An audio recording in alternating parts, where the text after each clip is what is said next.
Hello, my name is Mordred Viking and I'd like to welcome you to this second tutorial video where we will be talking about trade. Trade is one of those subjects which is really close to my heart, especially in this game, because their system is absolutely fantastic. It is quite possibly one of the best trade systems in any game that I've ever played, and that really is quite high praise. I have a real affinity for trade. I mean, this is partially probably the stereotypical Dutch affinity for trade itself, but also I used to play a lot of trade-centric games. For example, the Patrician was one of my all-time favourites, and I just grew up really liking it and economics and that type of thing. So the fact that EU4 has one of the best systems, bar none, really is one of the reasons which I probably love this game so much.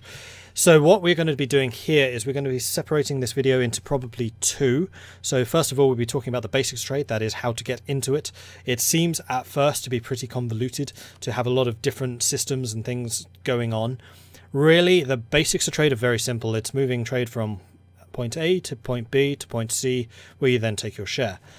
We'll talk about that in this video. Then in the second video, we'll be talking about the more advanced aspects of trade. So exactly where the modifiers come from, how to do it, privateering, embargoes, that type of thing. And those are really the tools which you can use to enhance your own trade ability, but also to steal trade from others and to weaken them economically. And that can go quite a long way to weakening their country as a whole, so that you can prepare them for invasion. Like, money is definitely a weapon, and that is a theme which will be kind of ongoing in this tutorial stuff. Like, money really is a potent weapon.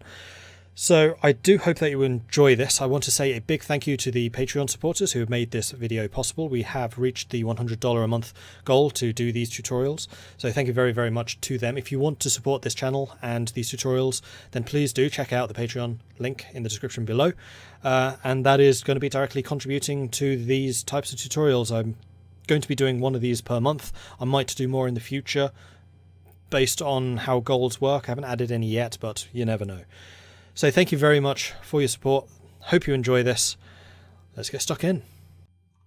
Right, so there are two things which are very, very important to the trade system and which you will need to get into before you do anything else. The first one is merchants. That's these guys up here in green. These are the people who undertake the actual trade missions. Currently, as Venice, we have 3. Usually a country will start off with 2 of these as a default, but because we are a merchant republic, more about that later, we get 3 of them. The second one, and this might be something of a surprise to you, is actually the trade map mode down here with the little cargo box. This will completely change how the world looks and divide it up into trade regions. These are not named after a particular province, so even though Kiev is named Kiev, it's actually the region of Kiev as opposed to the province of Kiev. That's just how they've chosen to name this area. So for example, the North Sea is not exactly named after Edinburgh or anything like that. It is the North Sea region. Likewise, the Baltic, the White Sea, Kiev, Venice, Crimea, Constantinople, all of these are the trade regions, and these are the areas that you will become intimately familiar with as you get into the trade system. The first or the second thing to notice about this trade map mode is you have these arrows suddenly appearing. These are very, very important, and you will be spending a lot of time studying these arrows, working out precisely what leads to where, and it's kind of integral to the way this works. Now, one thing you must bear in mind is this is Europa Universalis. This basically means Europe is the center of the universe. All trade flows towards Europe. If you're starting outside of Europe, you will probably be losing trade as the Europeans are pulling it away. If you are in Europe, then you're in a pretty good position. All trade will lead to you. All roads lead to Europe. So, what exactly does that mean in reality? Well, it's what these arrows represent. The arrows are the movement of trade from one province to another. So for example, here in Novgorod, we have trade coming into Novgorod from Kazan and from Kiev, but also leaving to the White Sea and into the Baltic Sea, where it then expands further. Trade does not go secularly. There are a couple of end nodes. These are nodes that do not feed into any others. There are 3 of them in the game. They are the English Channel up here, Genoa, which is probably the most powerful in the game, and then Venice, which starts off extremely powerful but becomes much, much less so as Genoa tends to take over and the English Channel drains money away. The next thing to consider on the trade map mode are the numbers and what they mean. These are basically, the big boxes are the amount of trade going on in an area, and then the little boxes are saying how much is being shifted around. So again, if we look at Novgorod, we can see that the Novgorod node itself is worth 7.2 ducats. That means that all of the people in the Novgorod node will be pulling money out of this pool. There is 0 ducats being pushed up to the White Sea. That means that no one is exerting any pressure from the White Sea to steal that money from Novgorod. But 1.2 ducats is being pulled away from Novgorod and is being fed into the Baltic. Then the Baltic itself is losing 1.7 into Lubeck, etc, etc, etc. These are the numbers that will be tweaked through the trade missions which your merchants undertake. So what exactly is it that tweaks these things? Well, it's the merchant moves. The merchants have got 2 actions that they can undertake. The first one is collecting trade. The second one is transferring trade. There is a very important distinction between them. Collecting trade is they are literally going into the trade node and saying, this is mine, this is mine, this is mine, and they start taking that money. You will automatically be collecting from trade in your home node, so we don't need to have a merchant here. We are automatically collecting, and you can see that by this plus down here. So this plus means we are collecting. If you see a arrow, that means it is being transferred. So Venice, us, we are collecting money here, and because of all these numbers, which we'll talk about in a moment, we are collecting 5.3 ducats. This is potentially actually higher than the actual value of the node itself, and that's because there are further modifiers which affect that even more. You can collect more money by actually having a merchant in your home node, and there are a number of other bonuses. So I would generally suggest that you do actually put a merchant in your home node. So we're going to wait the day for this merchant to arrive. Okay, he should be there. And this button has now changed to recall merchant. And the amount of money has increased, the trade efficiency has increased, and a bunch of other things have happened as well. We'll talk about that. Meanwhile, in Ragusa, we also have a merchant. It's Vitale Guardia. The names don't matter at all. They are merely a currency. The names are there for immersion. They have no additional abilities or anything. All merchants are created equal within that country. Merchants from different countries may have different strengths, but the actions they can undertake are no different. There's always 2, and what the merchant actually does and what the merchant stands for is always the same. So each merchant exerts a certain amount of trade strength, which I think is 2 points. But generally you don't need to worry about that. No, merchants exert a tiny amount of pressure, but the main thing that the merchants are important for is they are telling that node what to do. So as Venice, we have 3 merchants. We can therefore exert pressure on 3 different areas. So right now we are deployed in Alexandria, and we can see that because we have a merchant icon right there. We have one in Ragusa, again, because we have one there. And then the final one in Venice, which we just placed there. If we were now to click on, say, Constantinople, then we would have the send merchant interface here. We could click on it, so we could say transfer trade power, and then we choose which merchant we want to move from somewhere else. So if we decided, you know what, Constantinople is probably going to be worth more money than Alexandria right now, then we could click on the guy from Alexandria and he would move. He will arrive in 9 days. 9 days time. The interface here then changes. There we go, and we see the merchant icon, and we are now have the tick box there which is saying okay, we can push. That is the other thing I should talk about, is you can actually choose where the money transfers to from a node. So right now we have a guy in in Ragusa. We can push up into Vienna, we can push down into Genoa, or we can push into Venice. This is important because sometimes you actually want trade to take the long way around. The reason for that is trade value will increase the further it goes. There is a modifier for every province that it goes through. So if, as Venice, we had a really strong trade power in this kind of area here, then we might actually want to push money into Ragusa, then up into Vienna, and then back down into Venice. Somewhat difficult to do because we would need to control a large chunk of Vienna because it is an inland trade node as opposed to a sea trade node. Important distinction, we'll talk about that when we get into trade protection. But that is the kind of thing you can do, but generally you want to go the most direct route. So we're going Constantinople into Ragusa into Venice. Later on you might, for example, have trade going across the American seaboard. In fact, let's just bring that up so we can actually see it. So you may have not a lot of power in, say, the Caribbean, so you'd actually want to push the trade up into the Chesapeake Bay, where you can then dictate where the trade goes from Chesapeake rather than, say, the Spanish or the Portuguese controlling the Caribbean, pushing it into Sevilla or one of their own controlled areas. So you may want to exert what pressure you have here to steal that money away so that you can push more of it further down yourself. These are all the kind of tactics and strategies that you need to employ in the trade screen. There is actually a fair amount of decision making and a fair amount of consequence to what you do in this map mode. But how you do it is very simple. Like I said, you have merchants, 2 actions: collect trade, which is you're making the money, or transfer trade, where you're pushing the money around. You should only collect trade in one place.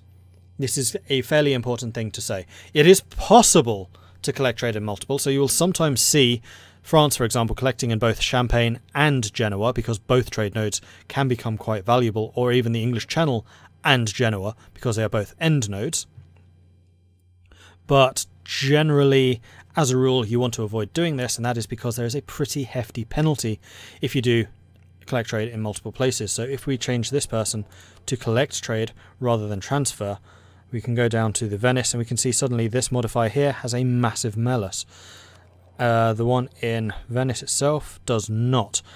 So if you're collecting trade in your home node, then that is always totally fine.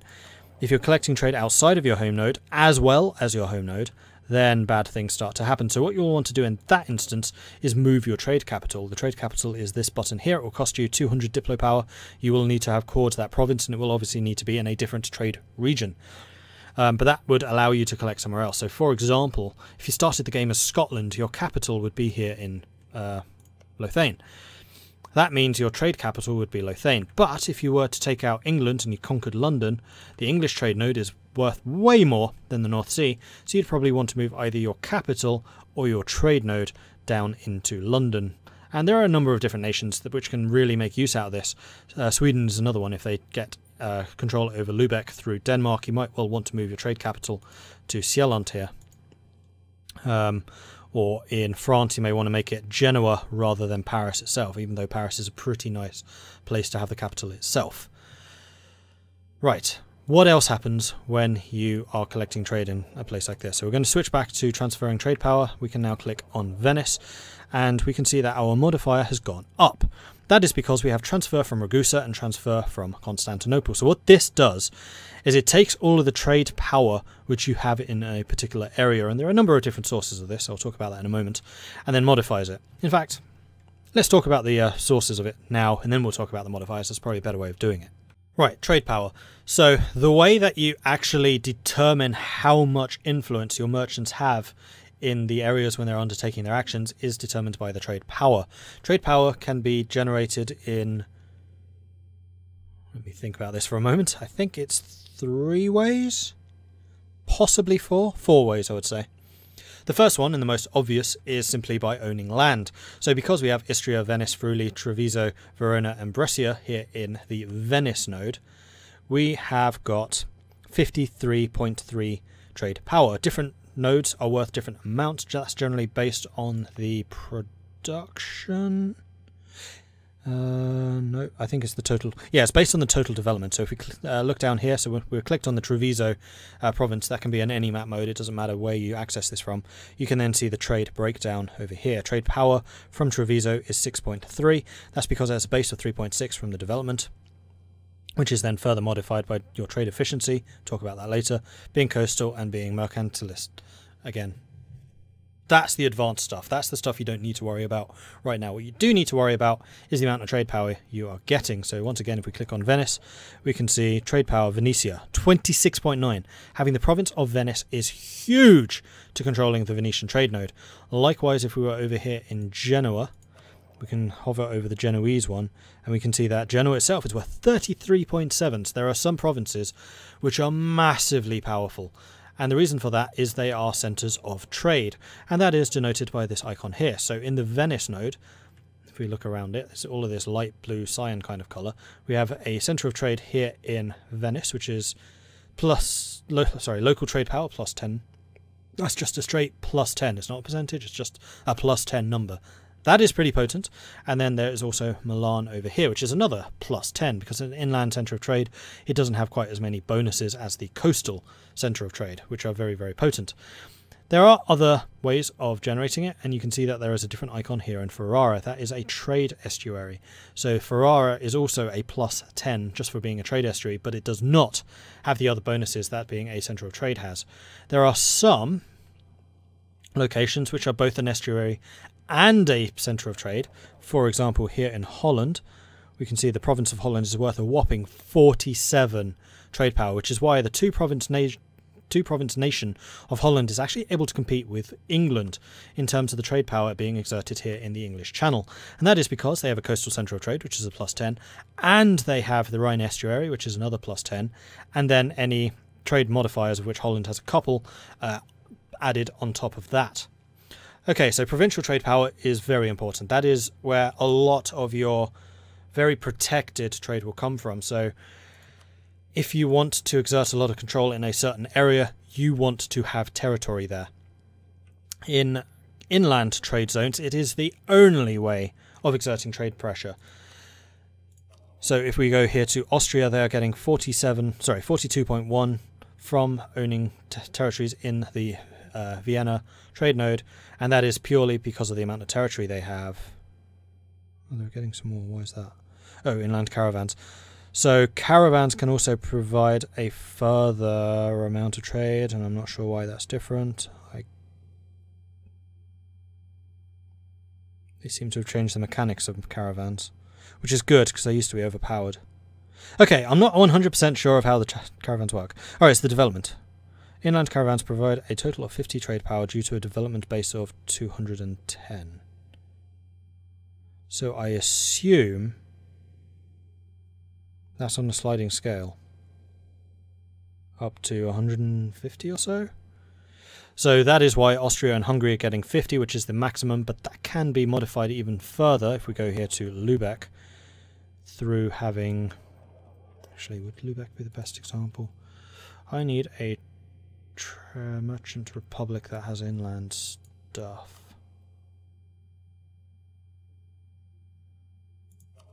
Because merchant republics have a further bonus to the amount of trade that they are getting from caravans. But I'm not seeing it right now. Well, they do. So a merchant republic that exerts pressure through trade in an inland area gets even more power because of... Oh, here we go. Lübeck. Nope, it's not showing. Because they are a merchant republic, that's a further 33%, and then if you go into the trade ideas, then you can get even more bonus from that. So if you're going to be doing a lot of overland trade, then you probably want trade ideas simply for the caravan power, and you want to be a merchant republic so you can get even more exerted. So for example, if you're pushing trade across, for some reason, Russia, then you probably want to have that because Uman, Siberia, Samarkand, Astrakhan, Kazan, Novgorod, Kiev, those are all in... Sorry, not Novgorod. Those are all inland, and likewise in central Germany as well. Vienna, Krakow, Saxony, Rhineland, those are all inland areas. So that's all done through caravans. It's a little bit convoluted in exactly how the caravan stuff works, but generally, if you're in an inland node and you have land in that inland node, then you will be exerting pressure of some kind, and that is modified by the caravan power based on the country. So you can have a very, very small country exerting an awful lot of trade power, which is why getting power in the HRE is actually kind of difficult, especially if you are one of the big trade powers that's used to dominating the coastal ones, simply because of the caravan impact. So we can see here that Bohemia, Brandenburg, Saxony, Lübeck, Brunswick, Denmark all have a lot of power in the Saxony node, and that's going to be purely down to the caravans, though that has been mitigated somewhat, I'm very happy to say, because it used to be ridiculous. You used to have like one province miners just dominating it all because of the caravan bonus. Thankfully that's now actually on a sliding scale. Good! Well done EU4, you've improved, and I didn't even know you did. Okay, so I did talk about some other ways of generating trade power. The next most important, early on in the game it's not nearly as important. In the late game though, it is absolutely critical. This becomes a really important thing, and that is trade protection. That is this column here, which currently we have nothing in. So if we find our lightship fleet, which I believe is these guys, and it is only lightships that do this, then they can also exert trade power. So if we hover over the Rosa Blanca here, we can see that it has trade power 2. But if we went over one of our galleys, trade power 0, only light ships exert trade power. So this fleet will have a trade power of 16 because there are 8 light ships, each of them providing 2 trade power. We can then go to the select mission, protect trade, and then send them where we want to send them. So we can send them to Venice and give them a moment and they will start patrolling Venice. I think it'll update at the end of the month, so we'll just skip through until January. Boom. Loads of stuff happening. Okay, so we can now see that we have a number here. That is 18 from trade power from light ships, plus 16, because we have 8 ships in the second fleet providing 16 trade power. Early on, the trade value per ship is really quite small. Generally, I don't bother, personally, with light ship trade protection until a little bit later in the game. So you can see here, we've got the bark, the caravel, the early frigate. Caravels are a fair bit better than barks. Early frigates, that's really when I would suggest that you start doubling down on the amount of light ships you have in your fleet rather than just having warships or transports. So that is really when global trade becomes a big factor, and by the time you get heavy frigates and great frigates, light ships are absolutely the crux of getting trade power around, and you will be able to dominate countries that even have a large territorial possession in an area. I mean, obviously having territory there will basically guarantee you a share of the trade power there, but you can do some serious damage to people by pushing trade out of their nodes with light ships doing trade protection. So later on you will want to do that. Also, some nations do get bonuses to it. So for example here in the Age of Discovery we have the Venetian trade, which is especially for Venice, where ship trade power is increased by 50%. So Venetian light ships will have a trade power of 3 rather than 2, which is actually a really significant bonus early on for Venice. Once the Age of Discovery is over, however, that is when Venice starts to wane. So this is actually a pretty good way of emulating the really strong Venetian trade power at the beginning of the game and then the waning of it later on. There are other ways which also mimic that. For example, trade no longer really comes from the east, it comes around the Horn of Africa where it gets captured by Genoa. Venice does not have any way at all of getting trade from the west, only from the east. So as soon as the Europeans start pushing trade around the Horn of Africa, then it goes into Genoa, it goes into the English Channel, and that is the rise of this area versus this area. And also that is when Constantinople tends to suffer a little bit because they're just not getting as much money, because the Europeans are capturing all the trade value from India and the Orient and sending it around Africa rather than through the Middle East, as was traditionally the case through the Silk Road. And that is why the Middle East tends to be pretty rich at the start, but then their trade begins to wane. So it's really nice how EU4 mimics the flow of trade over time and how it got to its destination and where it came from.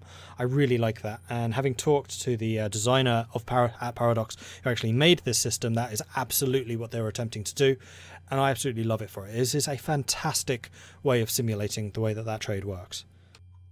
Okay, then the final thing which I think needs to be understood to really get to grips with the trade system is the trade value. That is very different from trade power. Trade power is the amount of power you exert in a province. Trade value is how much that trade is actually worth. So trade value is calculated entirely by the provinces in that node. So for example, here in Venice we are producing cloth. Cloth has a certain trade value which is then applied here. So trade value of trade goods is 3, we can see that here, and then that is multiplied by the local goods produced, which is a production thing. Is there a way of seeing that completely? Yes, goods produced, 2.94. So that 3 is then multiplied by 2.94, producing the 8.82 trade value total. So generally you want to have a lot of the development, the diplomatic development, i.e. production development, in provinces with a high trade value. So cloth, iron, copper, naval supplies, wine, ivory, chinaware, silk, any of those things produce a lot of trade value.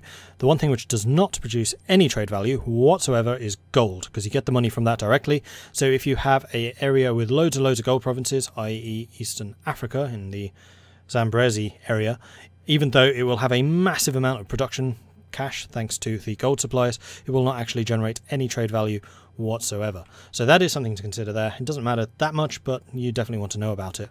And then grain is a very low one, so it's a trade value of 2, goods produced 1.71, which multiplies to 3.43. That trade value is then added all together and pulled into the province itself. So we can see that the province produces 6.84, and if we hover over that we can see a complete breakdown.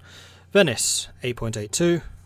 Oh wait, that's year. Oh, that's, yeah, 6.84 a month, so it's basically the yearly production, which is the 8.82 divided by 12, which then produces 0.73 a month in Venice. Milan is 0.67, Brescia is 0.49. Those are all added together and that produces the trade value of this province. Let's go back to Ragusa for a moment here. So Ragusa is producing 4.46. The most productive here is Lika and then Dubrovnik. That is then added to by the incoming trade. So any trade coming from Constantinople, for example, the trade that we are pushing out of Constantinople right now, trade coming from Alexandria, and also, no, just those two.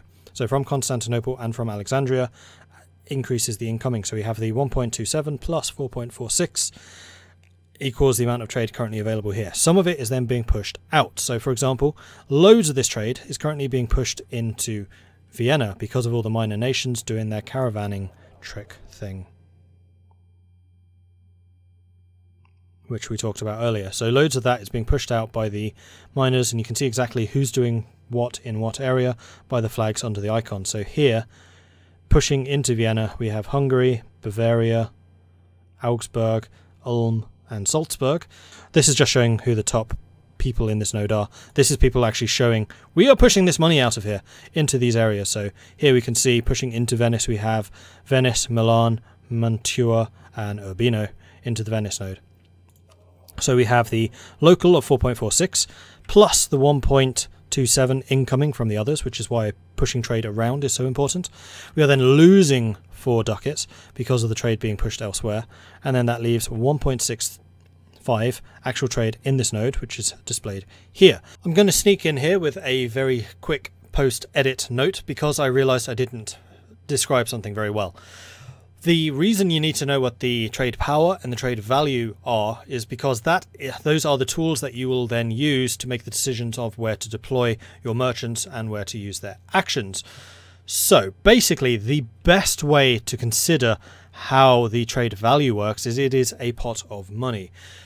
You then use your trade power to take your share of that pot of money. So in the Venice node right now, the pot shared between everyone here is 13.4. I've moved on a couple of years because I was trying to move forwards and show you some of the advanced stuff in the future. Anyway, that shared pot of money is then divided up based on the trade power. So we can see that Venice has 60% of the trade power in the Venice node. That means that we get to use 60% of the trade value here. If we were transferring it, then we would transfer 60% of the value forwards onto another node.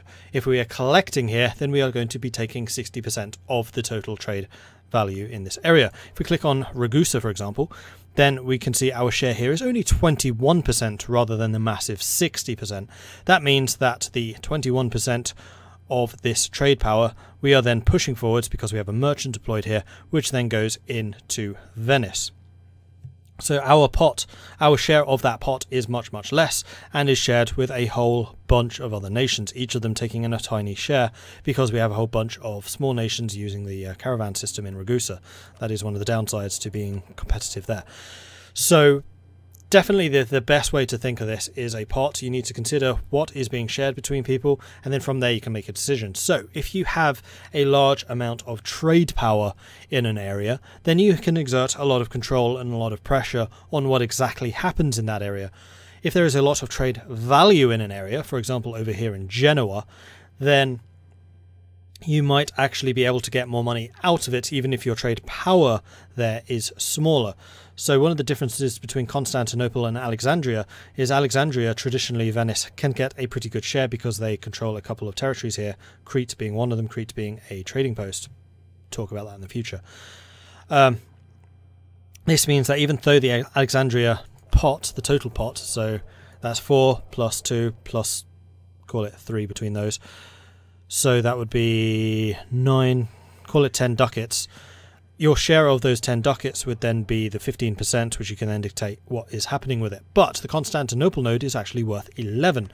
So even though the Venetian share of this 11 is only 5%, if maths worked out, then that 5% could actually be worth more than where you have the trade power. So it's kind of a balancing act, whether you exert a lot of trade pressure in a low value node versus having a small amount of trade power in a high value node, or best of all having a large amount of trade power in a high value node. So that is when you would start deploying your trade fleets. You would want to have your trade fleets operating in an area with a high trade value, so that you could then push that money forwards and then eventually get it shifted into your home node, which is where you would then gobble it up with your hopefully high trade power in your home area.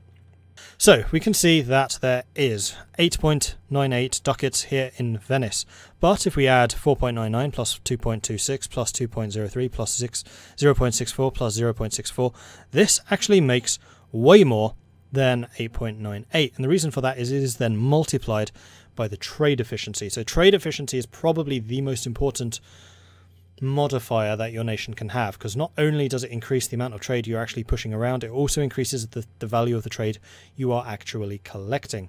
So we as Venice right now, we're multiplying the amount of money that we generate. So the base is 4.34, which is then modified by 15% to make 4.99, which is the money we then take home and is what we get in the trade income here. So 4.99, there it is. That's the amount of money we're making, which is actually all of our profit is because of the trade, although we do have army maintenance and all that on full. That's a thing for another time. We're not going to talk about the economic screen here. This is just trade. Okay, one final point in the basics area. I just wanted to point out that when you are selecting your mission, you can actually see what impact your ships will have. So if we hover over the send button here, it will show that sending these 8 light ships will increase the amount of trade from 4.99 to 5.06. That's not actually taking into account that they are already there. This is just like the total benefit. So then we hover over Ragusa, we can see it's 0.43 to 0.68, or if we were in Alexandria, 0.41 to 0.84. So they would be a lot more valuable in Alexandria than they are in Ragusa right now.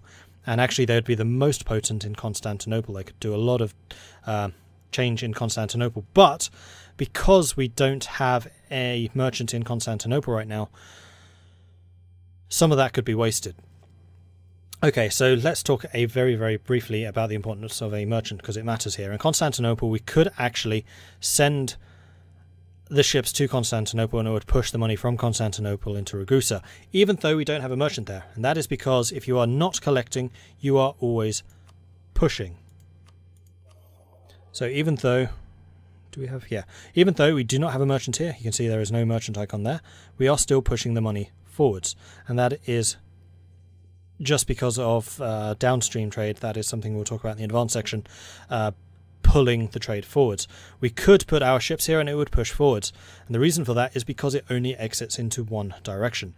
If the trade exited into a multiple of directions, it is then split equally between them. So if we had trade ships protecting Novgorod, for example, it would push half of our money into the Baltic and half of it into the White Sea. So you have a lot less control over things if you were doing that. It's entirely feasible if you want to keep money flowing forwards, especially if you're trying to steal that cash from one of your rivals or one of your enemies, or just trying to weaken someone over time by reducing the amount of income they get, then that is absolutely a feasible thing that you can do.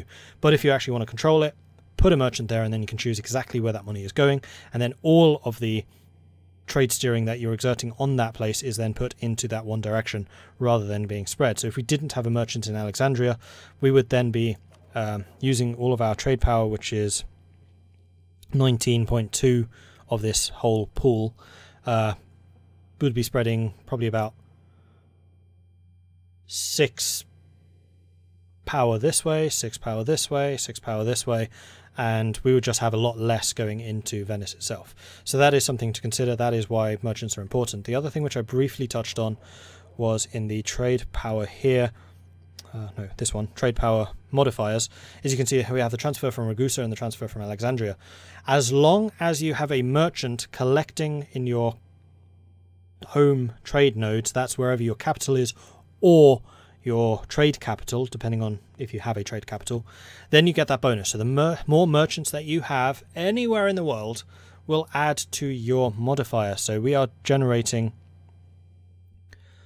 53, 69, 74, 76 points of trade power, which is then further modified by the 31% because of the modifiers we have. So Venetian traditions, that's our national ideas. Power projection, because we have a tiny little bit of it because we fulfilled our age objectives apparently. And then prestige adds a bit. You can also lose from prestige. That's an important thing to consider. If you're low on prestige, you'll lose trade money. If you're high on prestige, you'll gain it. And then finally the transfers. The more merchants you have, the more bonuses you get in your home node, the more control you can exert over your home node without actually using trade ships. So you can basically exert your trade further out from your home areas if you have a lot of merchants. So merchant republics are really good for this. If you have trade ideas, that's another way of getting that. And then finally, if you have colonial nations and trade companies, you can get even more merchants out of that. And I've seen games where people have had like 20 merchants. I mean, that's a very high number, but that is then a plus 200% bonus to their home node in terms of the amount of trade being done there, and that's usually through the provinces rather than the ships, but both of them are then modified by this number. So that is something that is definitely important to bear in mind. Okay, that I think is, well, let's do a quick summary. So summary of the basic trade. The main thing that you are using are two things: merchants and the trade map mode. You probably want to make sure you have your trade map mode here in the quick access list of map modes here. This displays the world split up into different regions. These regions are then connected by the arrows, which denotes where trade is being pushed. So Constantinople pushes into Ragusa. Ragusa does not push into Constantinople. Ragusa does, however, push into Venice. It then pushes, and also it pushes into Genoa. Trade is split between those. That trade is then directed by the merchants. Merchants have two actions. The first one is transferring trade power. That is, you're exerting any trade power that you have in that region and then telling it where to go. The second one is collect trade. So you're basically saying, right, all the money which is in this node, I want to start collecting my share of it. So all of the money that I'm pushing forwards from the rest of the world is then going into Venice, where we are saying, right, this is our share, this is what we're actually going to pull out of the Venice node. If you were the Ottomans, for example, then you are probably going to be collecting in Constantinople. That is where the biggest share by far of your trade power will be. You'll be pushing money into Constantinople, you'll be taking a share of it. That share is then pulled out of the pool of money which is left here. And then the remnant of it is then pushed forwards by other powers, for example, us, pushing into Ragusa, so that we can then steal it into Venice. Right, that then concludes the basics of trade. And it's also a pretty good episode length for this. So this is definitely for the people who want to get in, understand how trade works, and then use it in their games. If you want to get into the more finicky nuts and bolts of precisely the tools underpinning trade, so for example privateering, embargoes, trade companies, using money as a weapon, mercantilism, that type of stuff, we will talk about that in the next video, which will be the advanced trade tutorial. And we'll really get into the nuts and bolts and the gritty part of this, and you'll actually be able to properly use trade as a real economic power in that. But if you just want to use trade as kind of a bonus amount of income, then this video should be absolutely fine. That's all you will need. It's just not going to be 100% efficient. It's probably about 70%. Right, so thank you very much for watching. I want to say, first of all, a absolutely massive thank you to my Patreon supporters. You guys are the ones who have made this video possible. We have reached the $100 a month goal where I start doing these tutorials. We're going to be going with one tutorial a month.